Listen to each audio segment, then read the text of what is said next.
નાઈ ધોઈ તૈયાર થયા, દ્વારકામાં આંટો મારીને આવ્યા. અર્જુન જો જમવા માટે બેઠા અને જમવા માટે બેઠા સુંદર થાળ ભરેલો હતો, એમાં અલગ અલગ વાનગીઓ, પ્રભુની સુંદર સામગ્રી ધરી. તે સામગ્રીમાં એક વાનગીમાં ચણા આવ્યો.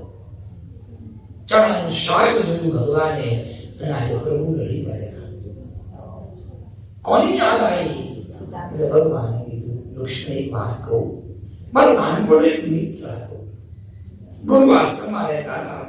મારા ભાગના ચણા ખાઈ ગયો અને જેટલા ચણાના દાણા ખાધા ને એટલા વર્ષનું મારું દુઃખ મારા મિત્રએ લઈ લીધું છે અને એ દાણા આજે પૂરા થયા છે, એટલે મારી થાળીમાં જે ચણા આવ્યા છે એ ક્યાં હશે, શું કરતો હશે?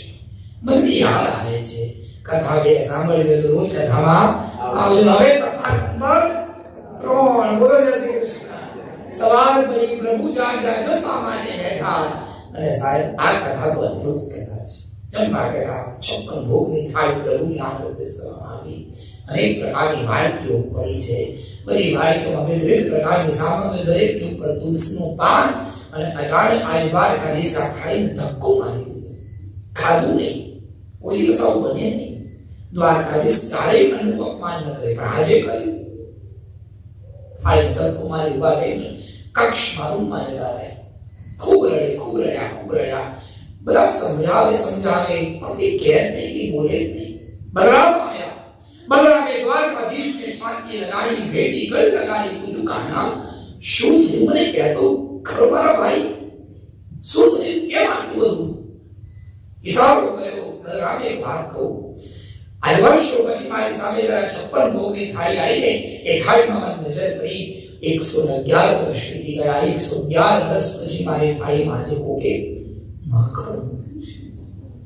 બલરામ, એ માખણ ખવડાવવા વાળીને આપણે કોઈ દિવસ યાદ નથી. એ ક્યાં છે? એ જીવે છે કે મરી ગઈ આપણને ખબર નથી. બધાએ બધું ખવડાવ્યું, માખણ કોઈ નથી. એક વાત કહું બલરામ, મેં જ્યારે ગોકુળ છોડીને અને જે વસ્તુઓ છોડી એમાં એક માખણ પણ મેં છોડી. ગોકુળ છોડ્યા પછી કૃષ્ણે ક્યારેય માખણ નથી ખાધું. એ માખણ ખવડાવવા ક્યાં છે? જીવતી હશે કે મરી ગઈ હશે, કોઈ ખબર નથી. બલરામને કીધું, કૃષ્ણ એમાં શું 4 વર્ષમાં બેસ, એક પલમાં આપણે ગોકુળ પહોંચી જઈએ. હવે દિવસ નથી, 3 દિવસ પછી આજે મારી પાસે 3 દિવસ પછી મારું મૃત્યુ છે. બલરામ જઈશ તો પાછો લઈ આવી શકું, હવે ક્યાંય નથી જવું. એક કામ કરને, જો જીવતી હોય તો અહીંયા નહીં આ 5 પત્ર બેઠા, એક યશોદાનો, એક નંદરાયનો, એક રાધાનો, એક મિત્રોનો અને એક ખાસ મિત્ર હતો, એનું નામ છે મધુમંગલ, જે ગુંદરાની માળા ઠાકોરને અર્પણ કરી છે. આવા 5 પત્ર આપ્યા. બલરામ જાઓ અને પાછા લઈને 5 ને વિધા વગર આવતા નહીં.